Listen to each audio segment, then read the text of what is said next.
महादेव, जिनको शिव भी कहते हैं, हिंदू धर्म के सबसे महत्वपूर्ण देवताओं में से एक हैं। उन्हें संहारक कहा जाता है। ये सुनने में थोड़ा डरावना लग सकता है, लेकिन असल में इसका मतलब बहुत जरूरी है।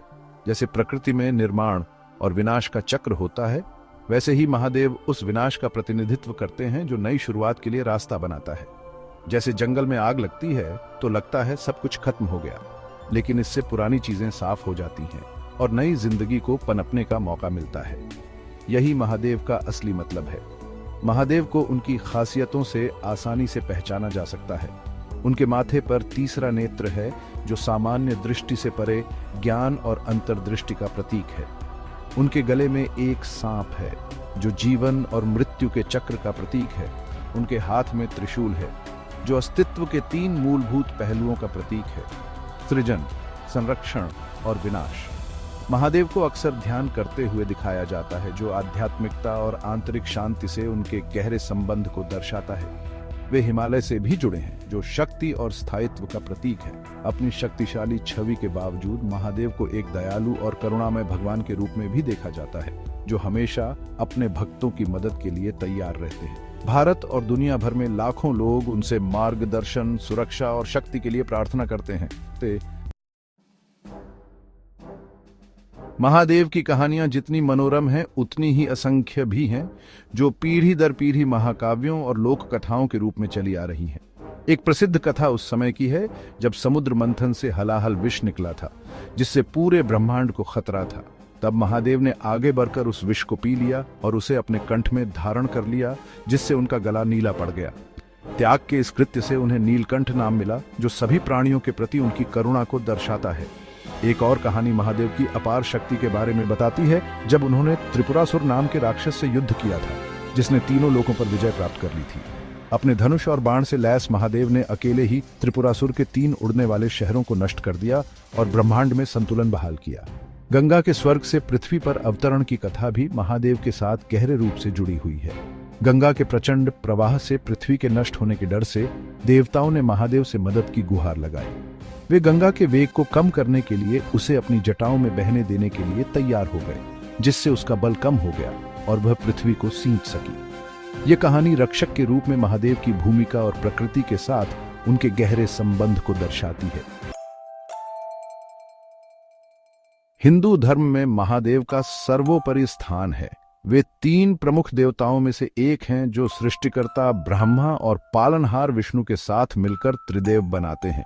जहां ब्रह्मा जीवन की शुरुआत का प्रतिनिधित्व करते हैं और विष्णु उसके पालन पोषण का, वहीं महादेव उस आवश्यक विनाश का प्रतीक हैं, जो नवीनीकरण और पुनर्जन्म का मार्ग प्रशस्त करता है।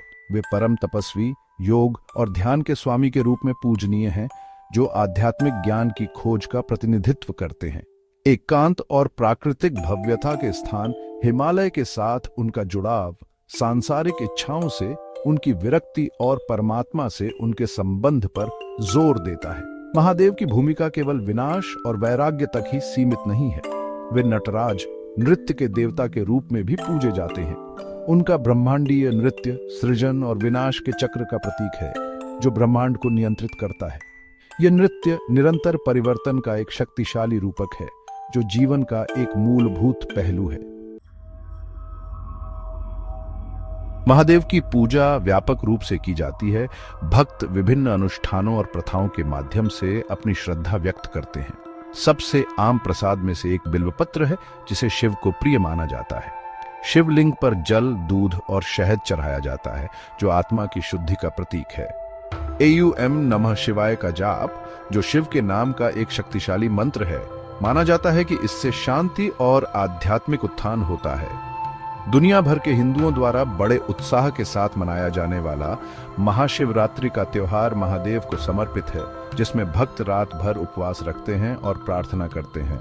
महादेव को समर्पित मंदिर, जिन्हें शिव मंदिर कहा जाता है, पूरे भारत में पाए जाते हैं और पूजा और चिंतन के लिए पवित्र स्थान माने जाते हैं। इन मंदिरों की स्थापत्य भव्यता, जो अक्सर शिव के जीवन और किंवदंतियों के दृश्यों को दर्शाती जटिल नक्काशी और मूर्तियों से सजी होती है, उनके प्रति स्थायी भक्ति का प्रमाण है। भाग 5। आधुनिक भारत में महादेव एक कालातीत उपस्थिति। भारत में महादेव की उपस्थिति प्राचीन ग्रंथों और मंदिरों से कहीं आगे तक फैली हुई है। वे आधुनिक भारतीय समाज और संस्कृति के ताने बाने में गहराई से रचे बसे हैं।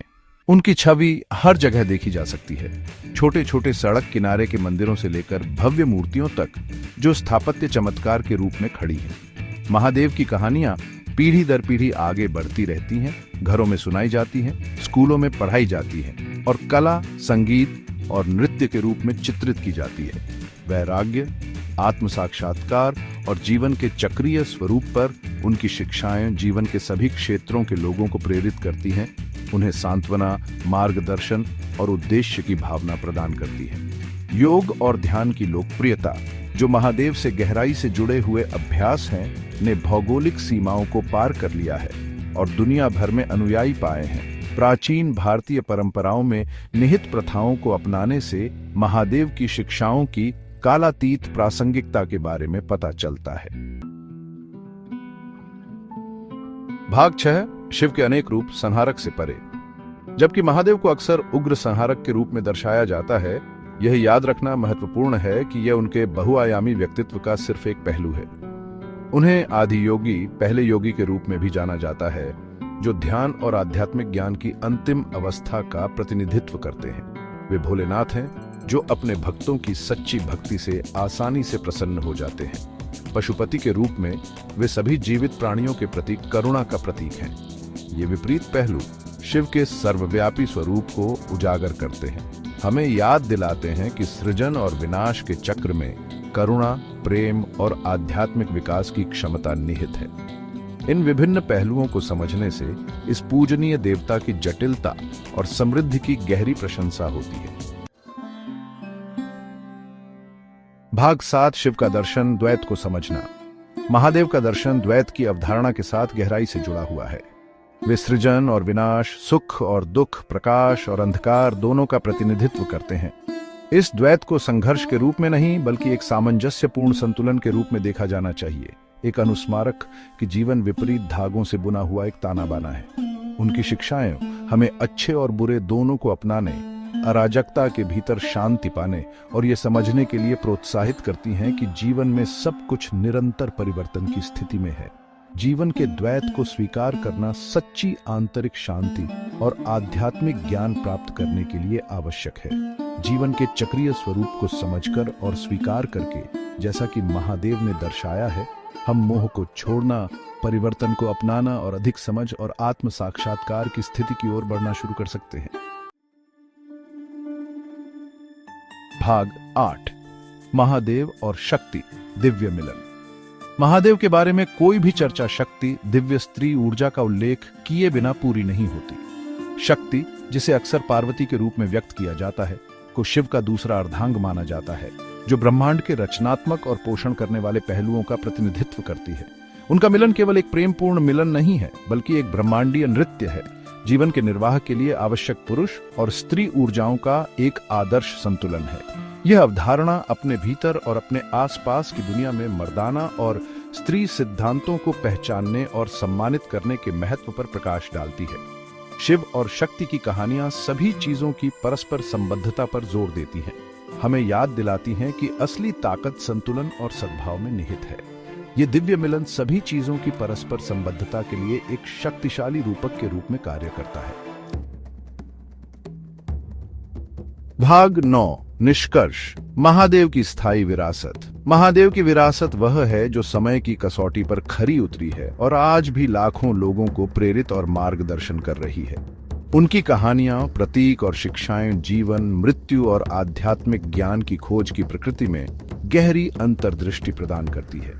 वे संहारक हैं जो नई शुरुआत का मार्ग प्रशस्त करते हैं, तपस्वी जो हमें वैराग्य सिखाते हैं और ब्रह्मांडीय नर्तक जो हमें ब्रह्मांड के निरंतर बदलते स्वरूप की याद दिलाते हैं।